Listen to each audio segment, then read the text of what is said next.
भिखारी बना व्यापारी। ये कहानी एक गरीब भिखारी की है जिसने अपनी मेहनत, ईमानदारी और बुद्धिमत्ता से खुद को एक सफल व्यापारी बना लिया।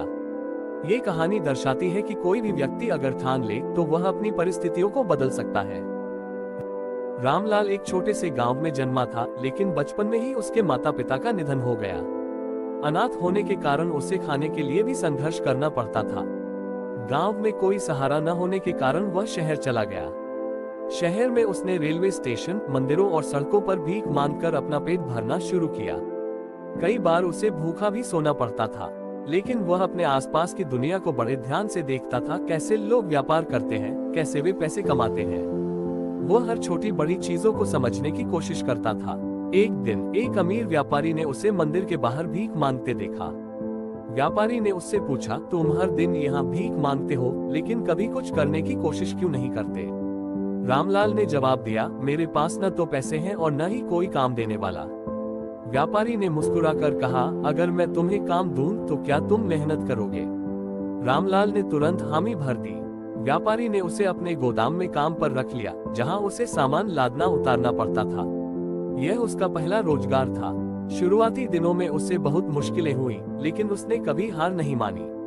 उसने देखा कि कैसे व्यापारी अपने ग्राहकों से बात करता है, सौदे करता है और अपने सामान को बेचता है। उसने ये भी सीखा कि ईमानदारी और मेहनत से ही व्यापार आगे बढ़ता है। रामलाल जब गोदाम में काम कर रहा था, तब उसने देखा कि व्यापारी कभी कभी पुराने अखबार और खाली बोतलें फेंक देता था। उसने सोचा कि अगर वह इन्हें इकट्ठा करके कबाड़ी को बेचे तो कुछ पैसे कमा सकता है। उसने ये काम करना शुरू किया और जल्द ही हर महीने कुछ पैसे बचाने लगा। धीरे धीरे उसने ये समझ लिया कि हर छोटी चीज से भी पैसे कमाए जा सकते हैं। रामलाल के पास अब थोड़े पैसे थे। उसने सोचा कि उसे भी अपना छोटा मोटा काम शुरू करना चाहिए। उसने बाजार से मूंगफली खरीदी और सड़क किनारे बेचना शुरू कर दिया। शुरुआत में ग्राहक कम थे, लेकिन उसकी ईमानदारी और अच्छी सेवा के कारण लोग उससे बार बार खरीदने लगे। वह अपने ग्राहकों के साथ अच्छा व्यवहार करता और हमेशा साफ सुथरी मूंगफली बेचता। धीरे धीरे उसका काम बढ़ने लगा। अब वह रोज अधिक मूंगफली खरीदता और बेचता। कुछ महीनों में ही उसने इतना कमा लिया कि एक छोटी सी गाड़ी खरीद सके। अब वह चलती फिरती गाड़ी पर मूंगफली बेचने लगा। रामलाल अब अच्छी कमाई करने लगा था। उसने सोचा कि उसे अपनी एक छोटी दुकान खोलनी चाहिए। उसने अपने जमा किए हुए पैसों से किराए पर एक छोटी सी दुकान ले ली और वहां मूंगफली और अन्य स्नैक्स बेचना शुरू किया। अब उसकी दुकान पर रोजाना कई ग्राहक आते थे।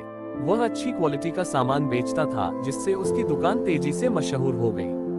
कुछ वर्षों बाद उसने अपने व्यापार को और बड़ा करने का फैसला किया। लाल ने एक और दुकान खोली और वहां पर सूखे मेवे और नमकीन बेचना शुरू किया। उसकी गुणवत्ता और सेवा इतनी अच्छी थी कि लोग दूर दूर से खरीदने आते थे। धीरे धीरे उसने अपनी दुकान का नाम रामलाल फूड्स रखा और अपनी ब्रांडिंग शुरू की। उसने अपने प्रोडक्ट्स को पैकेट में बेचने की योजना बनाई और स्थानीय बाजारों में सप्लाई शुरू कर दी। रामलाल अब केवल एक दुकान का मालिक नहीं था, बल्कि उसने एक छोटी फैक्ट्री भी शुरू कर दी, जहां वह स्नैक्स और नमकीन बनवाने लगा। उसने अपने प्रोडक्ट्स को बड़े बाजारों और सुपरमार्केट में बेचना शुरू कर दिया। अब उसकी कंपनी तेजी से बढ़ रही थी। वह कभी एक गरीब भिखारी था, लेकिन अब वह एक सफल व्यापारी बन चुका था। रामलाल को अपने पुराने दिन याद थे, जब वह सड़कों पर भीख मांगता था। उसने ठान लिया कि वह उन लोगों की मदद करेगा जो गरीबी में फंसे हुए हैं। उसने एक ट्रस्ट बनाया, जहां गरीब बच्चों को मुफ्त शिक्षा और भोजन दिया जाता था। साथ ही उसने बेरोजगार युवाओं को व्यापार करने की ट्रेनिंग देना भी शुरू किया। रामलाल की यह कहानी हमें सिखाती है कि अगर इंसान में मेहनत, ईमानदारी और लगन हो तो वह कुछ भी हासिल कर सकता है। भीख मांगने वाला एक गरीब लड़का, जिसने अपने हौसले और बुद्धिमानी से खुद को एक सफल व्यापारी में बदल लिया, ये साबित करता है कि परिस्थितियां कैसी भी हो, इंसान का संकल्प सबसे जरूरी होता है।